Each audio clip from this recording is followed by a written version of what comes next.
Hey, Polly, welcome to the show. Hi, thank you for taking my call. Thanks for calling. How can we help? I retired a couple years ago, and so I'm like on half the income that I usually have. And my husband is still working. He's younger than me. He's probably got another 10 years while he'll be working. We have a 401k. I have a paid retirement benefit, but I had a little bit in a 401k, so I already invested it.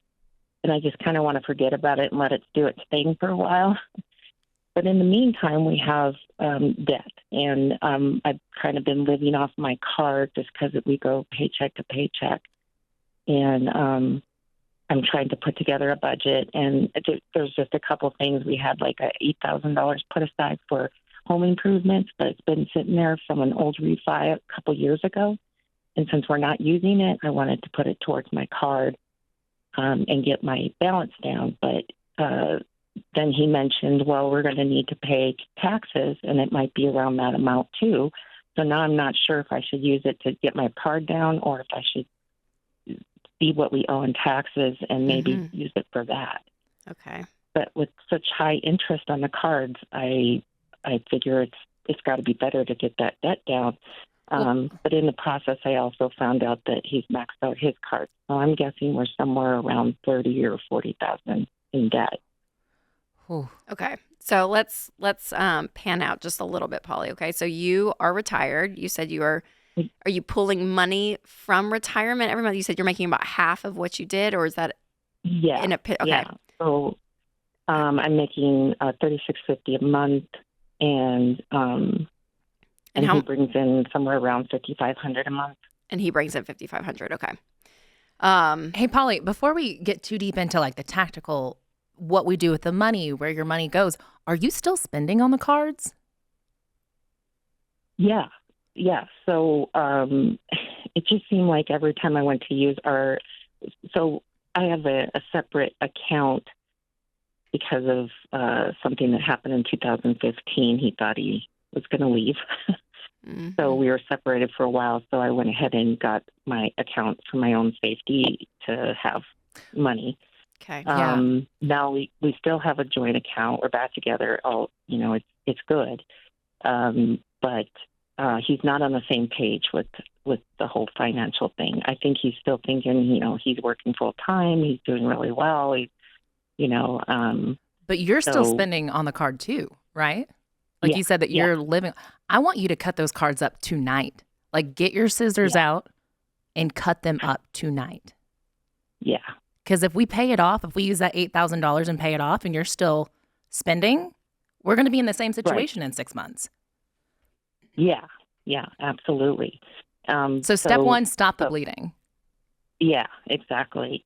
But that takes care of mine, but not his. And I'm trying to get him on board, and I was hoping that Dave was there so he could tell me how to talk to a man about finances without them shutting down.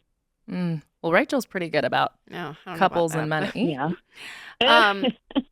Okay, so Polly, for you guys, do you still have a separate account, or are you guys working out of the same account? Well, we have a joint account, but that I have access to, but then I have a separate account, and I've got a couple $1,000 saved, but I'm going to put at least 1,000 of it towards my card.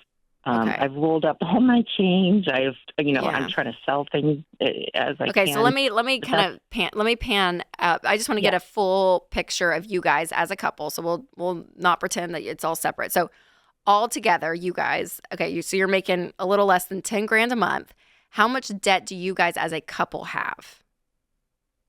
I think it's going to be anywhere between 30 and 40. I know mine is 19, and I'm just guessing. Okay. Yeah.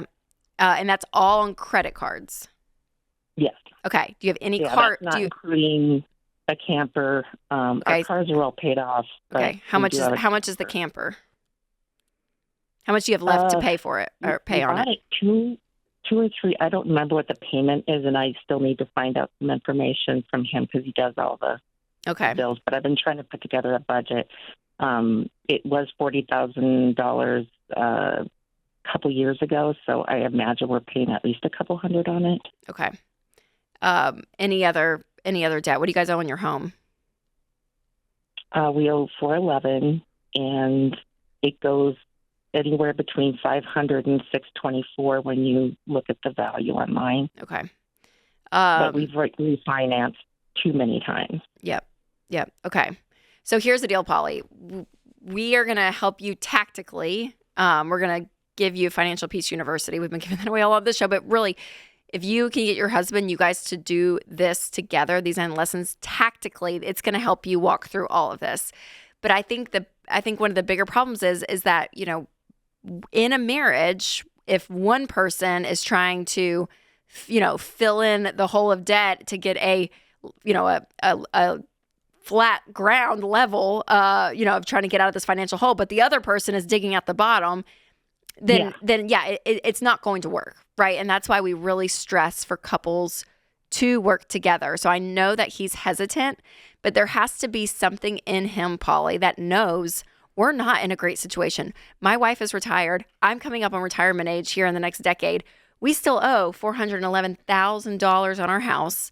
We are living paycheck to paycheck. We are depending on credit cards. We have $40,000 of credit card debt. We have a camper. Like all of this, there is a level to him that's going to feel that. He knows. Yeah, he knows. I'm sure, deep down. And so what not you want ready to talk about it. And that's it. So that's where we always say it's not just a money problem. There is a marriage issue that you guys are not united, and probably not just in money and other things. And so if you do have a great church in the area or a great therapist, marriage therapist, I mean, I'm not kidding.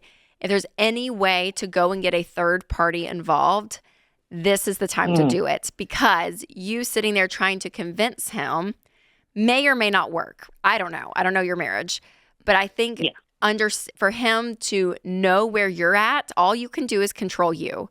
And Polly, I think it would be probably a helpful conversation and a very maybe intimidating and vulnerable conversation, but to come to him and say, hey, here are the numbers that I've seen. I've tried to pull, what we have, and this is the situation. And I am scared. I am freaked out. I feel like we should be further along than we are at our age, and I don't know what to do. And I would love it and long for you to come with me on this journey and us do this together, because I want our future as a couple to be stress-free and to be bright and to go and do these incredible things that we want to do at retirement. This is what we want to do. But I think what you're going to start to find is that there's a lot of marriage stuff under that you guys may need to heal from that 2015 situation that happened. And I think that's a great thing. But starting out this and opening the door when it comes to money and that conversation, I think is really, really important, Polly. But Polly, I think you need to take ownership for your part in it.